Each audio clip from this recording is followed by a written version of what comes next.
Sebenarnya riba dalam sunnah, Nabi tengah cerita benda yang kompleks yang orang sekarang kalau baca, mukjizat sebenarnya. Bagi saya, siapa yang baca tentang riba dalam Islam, I'jazur Rasul, the miracle of the Prophet SAW. Nabi tengah cerita, ni saya cerita sikit lah saya buka sikit. Nabi tengah cerita berkenaan dengan conception mata wang. Dan 4 transaksi cardinal, the 4 cardinal transactions in human financial activity, which is muratalah. Muratalah means exchange, bay', sales, debt ataupun dain, hutang, dan rent. Apa kita kata? Rent ni sewa. Sebab bagi siapa yang ingat hadis-hadis riba, Nabi kata, jual, you nak tukar emas dengan emas, kena mithlan bimithlin, sama, dan kena yadan biyadin, on the spot. Ni 2 elemen yang Nabi ulang sekali. Tapi certain things tak perlu ada sama. Certain things boleh ada disparity. Tukar unta dengan unta tak ada masalah. 1 unta dengan 10 unta pun okey. Tapi emas dengan emas kena sama. So 2 elemen yang Nabi ulang, kena sama dan kena on the spot. Khususnya bila you tukar mata wang. Kurma, Sayyidina Bilal pernah jumpa Nabi, kata, "Ya Rasulullah, aku nak hadiahkan sebuah kurma ni kepada engkau." Nabi kata, "Dapat mana ni?" "Oh, ni aku ada kurma yang rendah nilai dia. Dua gantang. Aku pergi tukar dengan 1 gantang kurma. Dan kurma yang baik ni aku bagi kepada engkau." Nabi kata, "Bilal, ni riba Bilal."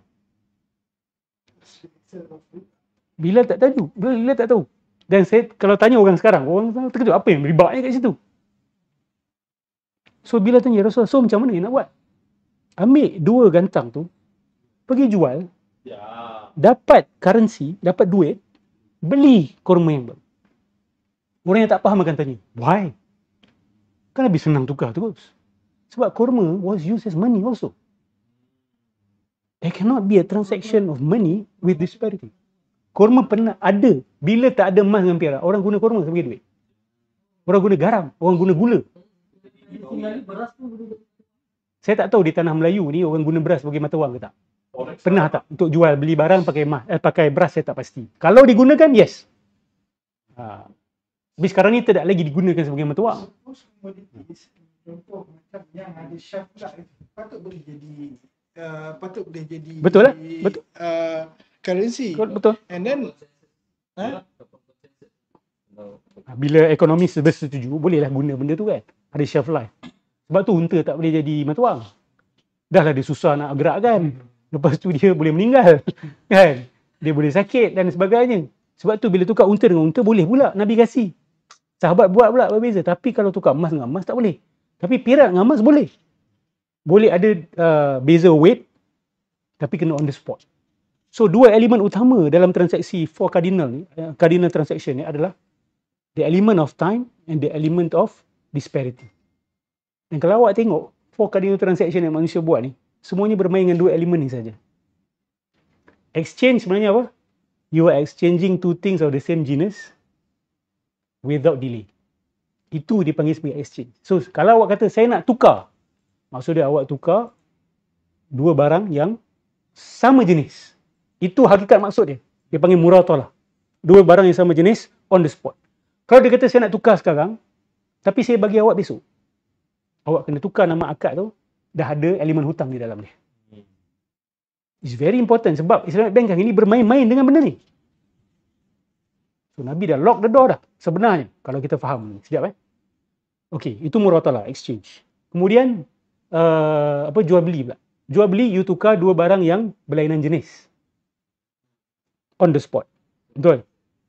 Tapi ada pembelian yang diizinkan pembayaran kemudian sebab apa? Sebab keperluan. Contoh, awak order baju hari raya belum siap. Awak tempah baju. Takkan tempah time tu juga siap. Kan? Takkan awak tempah bangunan time tu juga bangunan tu siap. So ada elemen terpaksa tunggu sebab the nature of the business itself.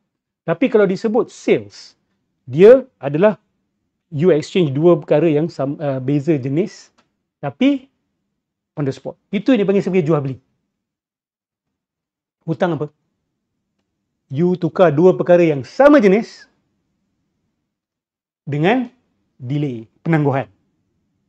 You remove the element of delay, dia jadi hutang tak? I hutang RM1 dengan you, I kasih you balik sekarang RM1. Itu benda bodoh lah kan. Itu dah jadi exchange. Correct tak? So the terms are very important here. You exchange dua perkara yang sama jenis. I hutang you 100,000, I bagi balik 100,000. Tapi ada delay lah. Kalau tak ada delay bukan hutang. The fourth cardinal transaction, sewa. Sewa you exchange perkara yang sama plus satu perkara yang lain dengan penangguhan. Betul tak? Isn't that sewa? Dan kalau awak tengok, semua transaction lain adalah pencampuran adukkan empat perkara ni. All other financial transaction yang manusia buat dalam hidup keluar daripada empat ni. Dan kalau awak nak tahu, perkataan baik dalam bahasa Arab merangkum keempat-empat ni sekali. Muratalah pun baik, hutang pun sebenarnya baik, sebab baik ni adalah exchange. Any form of exchange is called baik dari segi umum. Itu satu. Sebab tu kita ada problem baik bersamaan ajal. Apa problem baik bersamaan ajal? Bank sewakan rumah, lepas tu pembayaran terakhir tu pindah milik. Okay, wait a minute. Dia bayar sewa selama 20 tahun. Bila dia beli rumah tu? Oh, bulan terakhir tu adalah bayaran membeli rumah. Sewa bulan terakhir berapa harga? RM1,000. Masuk akal jual rumah RM1,000. Hakikatnya dia orang menganggap bayaran sewa tu sebenarnya bayaran rumah tu. Tapi dia tak nak kata bayaran rumah sebab apa? Sebab apa?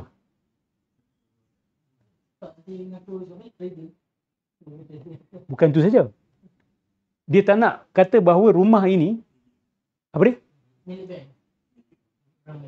Tak, bila dia sewakan tu pun memang dah dia berdakwa sebagai milik bank lah. Bank sewakan kepada pelanggan tu. Kan? Apa dia? Dia tak nak jadi milik customer. Yes. Sebab kalau dah kata bayar, dah pindah milik dah. Ya. Dah pindah milik. Dari bank Cuma hutang. Betul? Ha. Yang ni dia nak elak benda tu. Ya. So apa dia buat? You bayar sewa.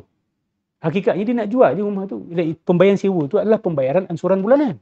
Ya. Tapi dia panggil apa? Sewa. Soalan dia, bulan terakhir yang dia bayar tu, masuk akal ke harga rumah RM1,000? So ini permainan. Nampak tak? Ini permainan perkataan. So you actually selling, you cover it up with renting. This is rental. Ada lagi bagus. Bila sewa tu, dia punya percentage pemilikan tu berubah. So soalan dia, bayaran sewa ni macam mana boleh kurangkan percentage pemilikan bank? Kan sewa. Sewa ni you tak ada pemilikan langsung. I sewa rumah you, I tak milik langsung. Not 1%, not 2%, not 3%. Tapi tak, bayaran sewa, percentage bertambah. So, it's actually sales covered up in rent. So, sebab tu bila baca hadis-hadis Nabi ni, dia kena ada usaha berfikir yang sangat dah cergas. Kena tanya, kenapa Nabi buat ni? Kenapa Nabi cakap macam ni? Why is this significant? Why is this not significant? Yes. Tadi Zul tanya. Ya. Weight yang sama. Weight yang sama kan. Tapi kalau dari segi purity ada 97, 99. Oh tak, itu pun kena usual. sama sebenarnya. Kena sama juga. Kena kan? sama. Ada saya tengok ada cakap macam 97, 99 boleh. Tak So, boleh. tak boleh. Sebab kalau dia apa kita kata proses pencairan tu boleh buat untung besar. Yelah tu. Kalau you tukar 1 tan 24 karat dengan 1 tan 20 karat. Wih, you ada buat untung tu. 2% tu je banyak. Ya, besar sebenarnya. Apa dia? Sorry, carrot tu pun berat juga. Seperti kan. Carrot is not pure. Tu saya kata. Dia tak boleh tukar hanya berdasarkan berat. You kena tengok karat juga. Ada yang sama berat. Ada sama berat. Carrot is berat. Carrot Apa dia? berat. Carrot is berat. No, purity. Purity. No. Carrot is not purity. No, carrot is purity. I deal with dinar and dirham before. I sell dinar and dirham. Carat means purity. Contoh, 24 karat gold is 100% gold. 22 karat, 21 karat gold, dia ada campuran besi sikit. Yes, dia tak pure. Cuba check. Okay. Just proceed lah. Tak. Check dulu. Okay, check first. Saya pun mungkin tersilap. Wallahualam. I learn. Carat is the level of purity.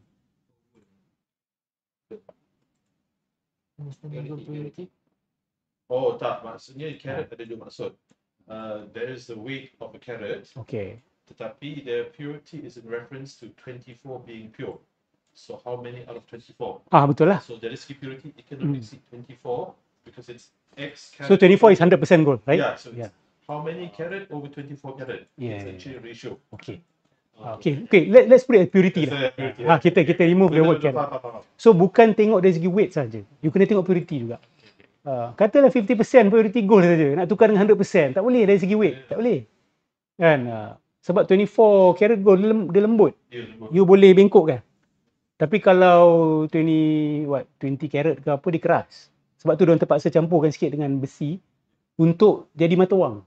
Kalau guna pure gold sebagai mata wang, dia corroded. Nanti after 2 years use, nanti kat tepi dia akan chipped off. So that's why diorang terpaksa campur sikit dengan besi supaya dia jadi teguh dan keras. Okay. Dinar ni kalau jatuh ke bawah dia bengkok. Kalau 24 karat, dia akan bengkok. Dia akan dented. Okay. So Allahumma salli ala Muhammad. So impian saya satu hari kita nak buka isu riba ni. Buka sampai detail kita faham apa sebenarnya yang Rasulullah SAW nak ajar kita. Dan kita akan faham isu mata wang, kita akan faham isu transaksi, kita akan faham from the very basics of Islamic economics. Jual beli itu apa hakikat dia? Sewa itu apa hakikat dia? Dan apa kesan mencampur adukkan kontrak? Yes. Ada ya. Bila kita beli dengan rumah dengan bank kan. Ya. Contohnya harga rumah pada masa tu mungkin dalam RM500,000, jadi kita buat pinjaman RM500,000. Tapi bank mengatakan kita semua agree kita bayar interest, and interest ni berubah ikut kadar OPR sebagai contoh. Itu pun dah boleh kata macam interest dah satu masalah. Lepas tu interest itu bertambah pula. Boleh berkurang, boleh bertambah. Lepas tu ada yang pihak yang cuba membenarkan benda ni, yang enable benda ni. Dia mengatakan itu adalah untung bank. Sebab lepas tu untuk kadar inflasi lah. Lepas tu dengan kalau untung bank tak boleh bawa inflasi. Sebab inflasi bukan untung. Dia nak kena compensate kerugian bank. Yeah, so there's no untung. Dia hanya compensation of kerugian. Betul tak? Lepas tu bila kita masukkan pula dengan isu Islamic banking, dia mengatakan bank buat sales. Sama dengan jadi patutnya dua-dua ada untung dan rugi. Maksudnya kalau bank rugi, kita pun rugi. Sepatutnya. Tapi bila kita lihat balik pada apa yang dia katakan untung bank, ada PLS. Dia lebih kepada saya nampak untung kepada bank. Sebab bank over the time dia akan make the profits. Dia akan cakap kita dah bayar interest ni sebab lepas 30 tahun harga rumah akan naik RM700,000. You akan untung RM700,000. But the fact is kita rugi. Sebab kita akan bayar lebih. Betul. Daripada apa yang bank untung. Bank akan untung over the years. Kita akan rugi over the years. That is the apa yang misleading yang orang faham. Deferred loss. Yeah, deferred loss. Dan Only applicable for bank untuk profit tu, tapi not for the buyer yang buat loan. Dia tak fikir pun. Kalau dia kata you beli RM200,000 hari ni, RM350,000. Selepas 30 tahun you boleh jual RM700,000. Betul. That is so you tak rugi apa? Dia cakap macam tu kan? Yes. Okay, soalan dia apa dia? Kenapa? Okay. So soalan dia dekat sini. Harga barang should go up exponentially ke macam mana sekarang? Betul. Is exponential growth good for the economy? The only thing that grows exponentially is cancer cells. Betul tak? Sebab tu, modern economy ni dia growth je. Target dia growth. Seolah-olah macam growth is always good. Bila sebut growth tu, firstly, harga barang akan naik. Bagi dia orang faham harga barang ni naik. And they say it's good. But the value of your money goes down. That is our problem kan? Yes. It's the, yeah.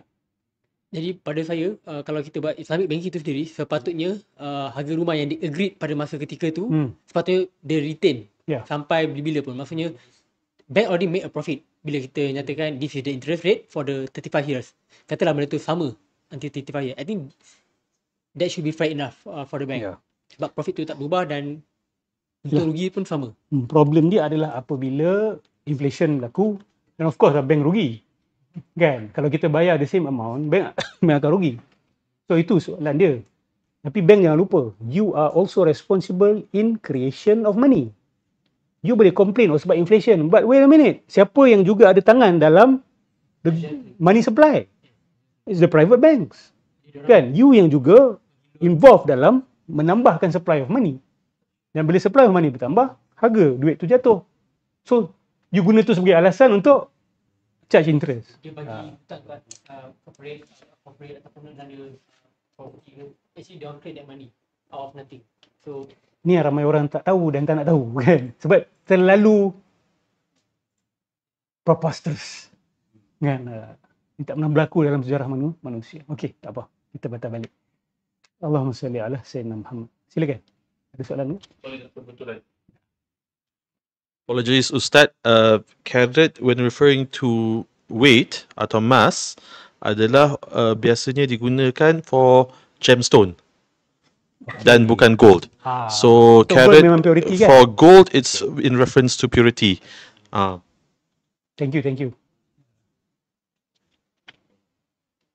Ustaz, pandangan tentang orang yang buat pelaburan ke ataupun kadang satu bank tu dia kata produk ni dah halal sebab kami ada panel syariah. So apa-apa dia orang tanggung.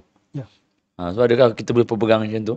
Dan mereka kata kalau ijtihad tu kalau tersilap dapat pahala. Okey, ni saya nak jelaskan Saya bukan menyalahkan orang awam. Saya bukan menyalahkan kerani-kerani bank yang tak tahu apa, yang hanya ikut fatwa. Orang awam yang taklid kepada mufti.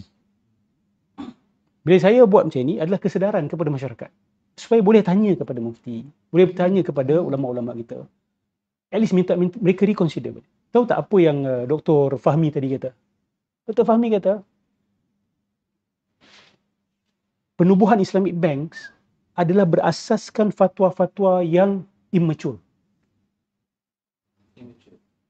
dan tak masak. Sebab pada waktu tu, ulama-ulama tak tahu tentang mekanisme banking ni. So datang bankers-bankers ni, dia cerita dia tak penuh cerita dia. So ulama kata, kalau gini tak ada masalah lah, okey je. Chop. Ini awal-awal saya tak kata sekarang. Sebab tu sekarang tak ada alasan lagi. Sebab ramai orang dah faham the nitty-gritties of banking. Kalau dulu tu, so dia kata banking ni Islamic banking diasaskan atas fatwa-fatwa yang seolah-olah macam separuh masak. Saya lupa the exact statement, tapi tu yang saya faham. Boleh baca dia punya buku. Dan bila kita check balik, memang betul. Dia macam ada naivety dekat situ. Contoh, ada yang kata, oh sebenarnya bank ni investkan duit you. No. Ada je orang yang masih cakap benda tu. Asatizah cakap, come on you tak. Dan dia didn't even know about fractional reserve bank. Fractional reserve banking. Fractional reserve punya policy. Tak mungkin. Dia punya tak mungkin. Pergilah tanya bankers. Sebab bank pun buat benda tu. Macam mana benda tu boleh jadi halal? Dan apa kewajipan untuk buat fractional reserve hari ni sebagai Islamic banks? So, benda ni kompleks. Benda ni bertahun kena belajar baru kita dapat nampak. So, orang awam tak bersalah. Orang yang ikut fatwa ni semua, saya bukan menyalahkan awak. Kita nak selamatkan ekonomi kita sebagai sebuah bangsa. Kita tak nak disedut pelan-pelan kekayaan kita melalui sistem perbankan yang berasaskan riba. So, berbincanglah. Kita berbincang benda ni. Tanya. Ask your scholars. Ask your asatizah. Challenge them also.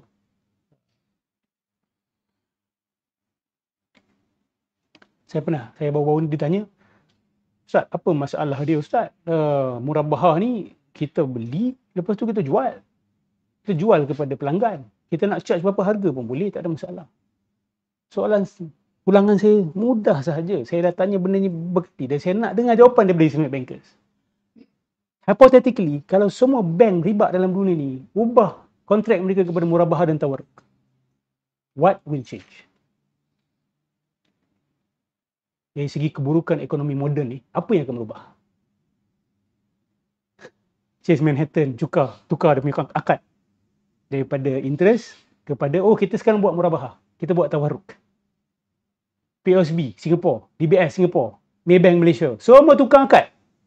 Semua tukar akad jadi murabahah dan tawarruk. Tak ada satu pun yang kata interest. We are just selling houses. Saya nak tanya, apa perubahan yang akan berlaku dari segi income gap, dari segi jurang kaya miskin, dari segi concentration of wealth? Kesan-kesan riba ni akan hilang tak? Benda haram ada kesan tak sahabat-sahabat? Okay, zina dengan nikah.